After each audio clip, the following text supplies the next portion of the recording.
Ndagusuhuje cyane wowe uteze amatwi ibiganiro byacu. Iyi ngiyi ni Rwanda Actions. Tugiye kubagezaho icyegeranyo kijyanye n'uburyo kwambikana impeta aho byaturutse. Wakibaza ngo kwambikana impeta byaturutse he? Nibyo tugiye kubagezaho muri iki kiganiro. Tega amatwi tujyane gake gake, ubanze wumve aho kwambikana impeta haba mu bukwe, haba no mu yindi mihango ijyanye n'ishyingirwa byaturutse. Tugende rero tudatinze dutangire. Ese wigeze wibaza impamvu abantu baha agaciro kenshi impeta z'ubukwe? Kubera iki umusore usaba umukobwa ko bazabana amwambika impeta, bajya no gusezerana bagakomeza uwo muhango? Kuki twambara impeta mu buzima busanzwe? Ntibyaje nk'iyagatera, ahubwo ni ibintu byatwaye igihe kirekire. Amateka y'impeta arenga imyaka 5,000 kandi arashishikaje. Ikindi kandi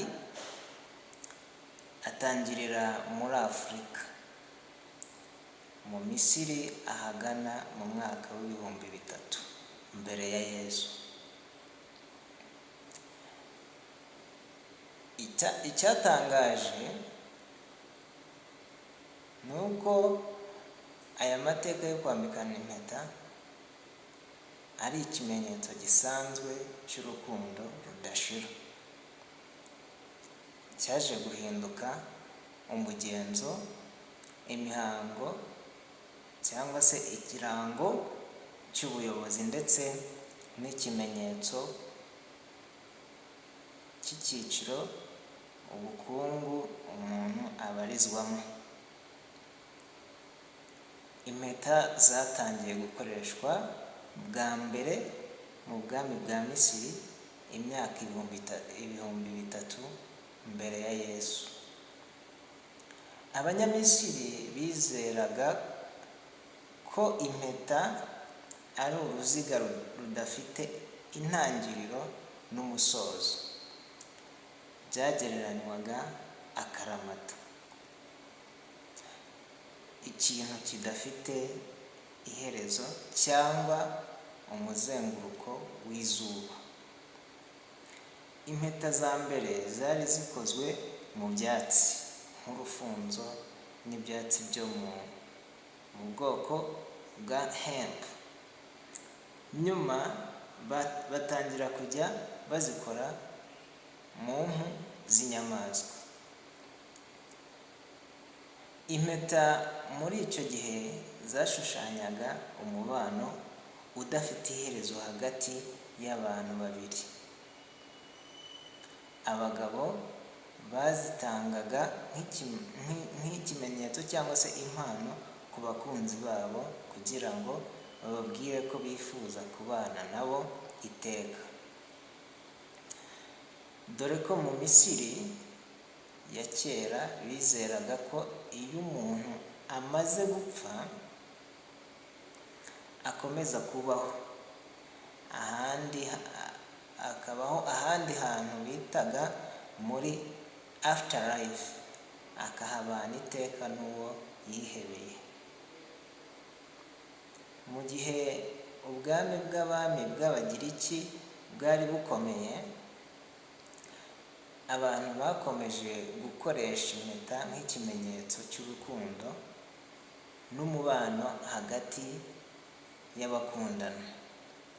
Ariko ntabwo impeta zari zimenyerewe mu bukwe.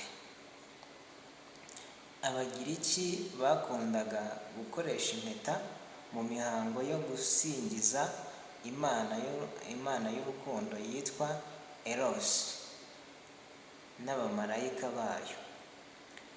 kimwe n'abanyamisiri bumvaga ko impeta ari ikimenyetso cy'urukundo rudashira. Muri icyo gihe ubucuzi bw'impeta bwari bwarateye imbere, zisigaye zikorwa muri zahabu. Inyuma zabaga zizengurutsweho na zahabu kandi ari icyuma cyangwa se ifeza cyangwa se umuringa n'andi mabuye y'agaciro. Ibyo ni ibyabaga bikoze impeta. Nyuma yaho ubwami bw'Abagiriki busenyutse, Abanyaroma nibo batangiye gukoresha impeta cyane mu mihango y'ishyingira. Reka tuganire uko impeta zageze mu mihango yo gushyingirwa. Abanyaroma nibo bazanye ibintu byo kwambikana impeta mu bukwe. Akenshi abagabo bambikaga abageni babo impeta z'icyuma zagaragazaga ko babafiteho ububasha kandi ari bo bayoboye urugo. Muri iki gihe ni nabwo impeta zizwi nka fede zishushanyijeho ibiganza bibiri biri guhana umukono zamamariye, zikaba zarashushanyaga ubumwe bw'ishyingirwa cyangwa se ubumwe bw'ishyingiranwa. Izi mpeta zabaga zikoze mu bintu bitandukanye, harimo zahabu, amabuye aconze n'ibindi. Impeta nyinshi zo muri iki gihe zaturutse kuri izi mpeta za fede. Muri Roma ya kera byari ibimenyetso bimenyerewe ko abantu bashyingiranwa batarigeze bakundana. Imiryango y'abageni niyo yabahuzaga ikanabaha impeta z'ubukwe. Izo mpeta zakoreshwaga nka kontara y'iryo shyingiranwa. Impeta zaje guhinduka ikimenyetso cy'urukundo igihe Ubukristo bwigaruriraga Roma. Imiterere y'impeta n'ubugeni bwazo nabyo byagiye bihinduka bitewe n'imyemerere y'amadini.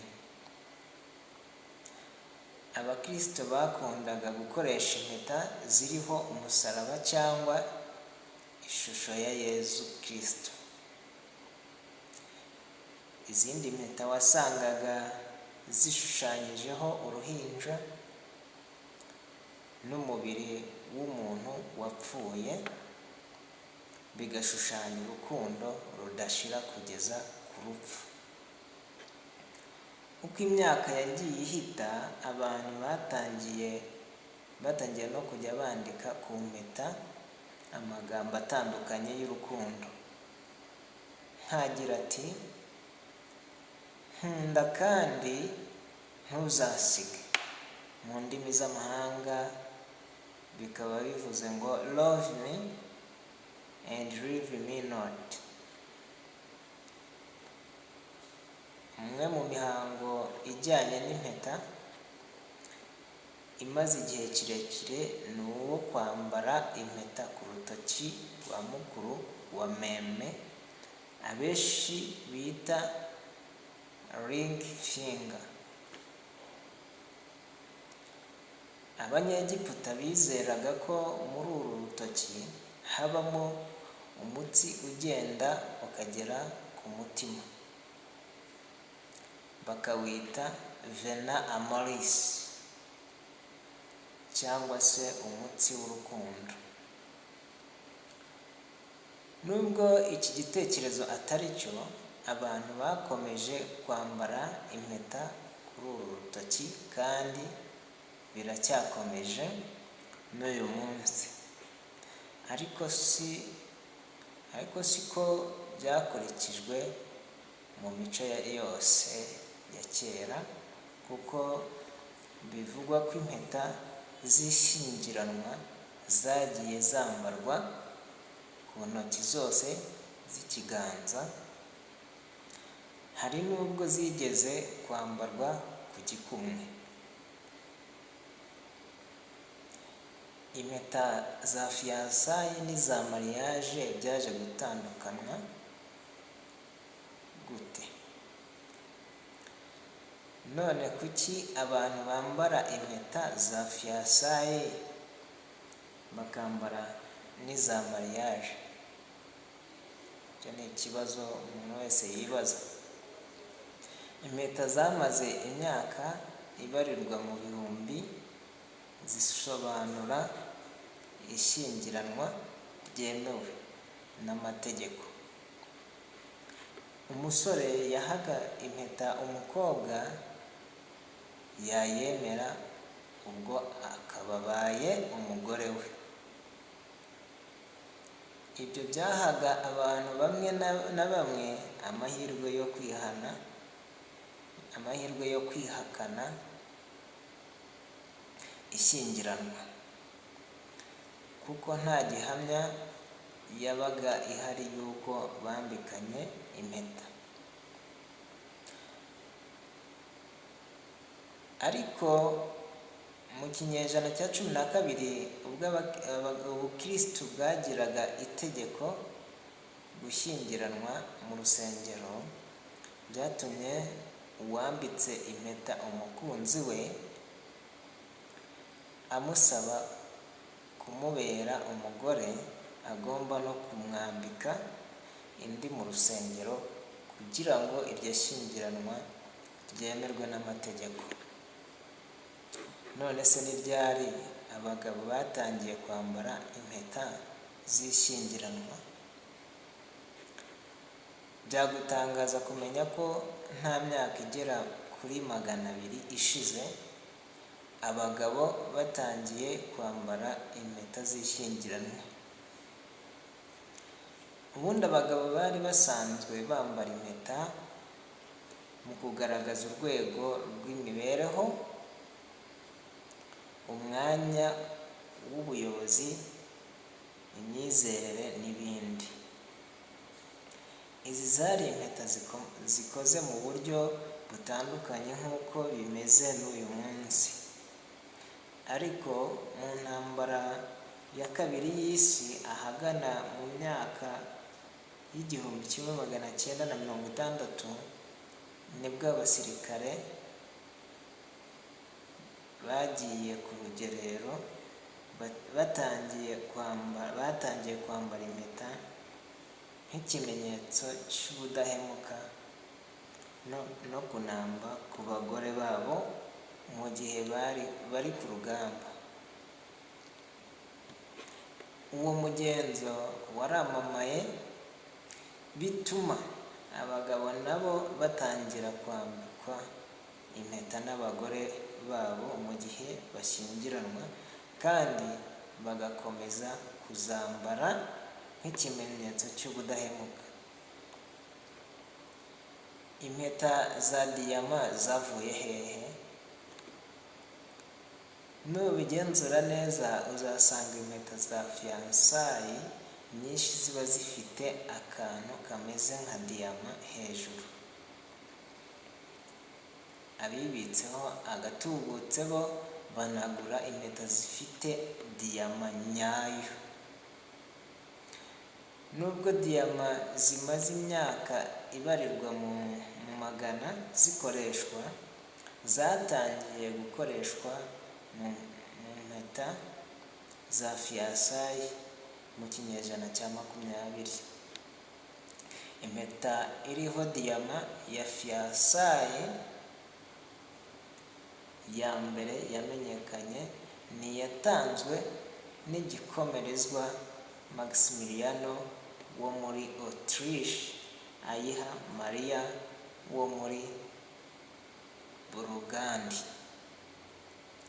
Ariko ibyo ntibyatumye abantu baha agaciro impeta za diyama, ahubwo bikundiraga iza zahabu n'andi mabuye y'agaciro. Mu 1947 sosiyete ikora ubucukuzi n'ubucuruzi bwa diyama yitwa De Beers yatangiye kuzamamaza yifashishije sinema. Yatangiye gukoresha amagambo agira ati "A diamond is forever", bisobanuye ngo diyama ihoraho iteka. Bituma diyama zitangira gukundwa na benshi. Urwo ruganda kandi rwahaye ibyamamare byinshi impeta n'imikufi bya diyama kugira ngo babikoreshe bamamaza iri buye ry'agaciro. Ni nabwo guconga diyama kugira ngo zirabagirane byamamaye, maze ibyamamare nka Marilyn Monroe n'abandi byifashishwaga mu kuzisingiza. Imwe mu ndirimbo za Marilyn Monroe zamenyekanye cyane igira iti "Diamonds are a girl's best friend", diyama ni inshuti magara y'umukobwa. Igiciro cya diyama cyatumbagiye mu gihe gito. Impeta za diyama zikorwa umusubirizo, maze abantu si ukuzigura biva inyuma. Muri iyo myaka umusore ushaka kugaragaza ko yihagazeho yagombaga kugurira umukunzi we impeta ya diyama. Nuko byaje rero abantu twambara impeta kandi nta n'ukundi twabigenza uretse guheba rwaje. Niba muri aka kanya wambaye impeta, reka nizere ko usobanukiwe neza aho zavuye n'impamvu uyambaye. Murakoze cyane, turabakunda cyane. Mukore subscribe, like, share na comment ku biganiro byacu tubagezaho buri munsi. Murakoze cyane. Ikiganiro cyacu nakagaruka. Ciao ciao.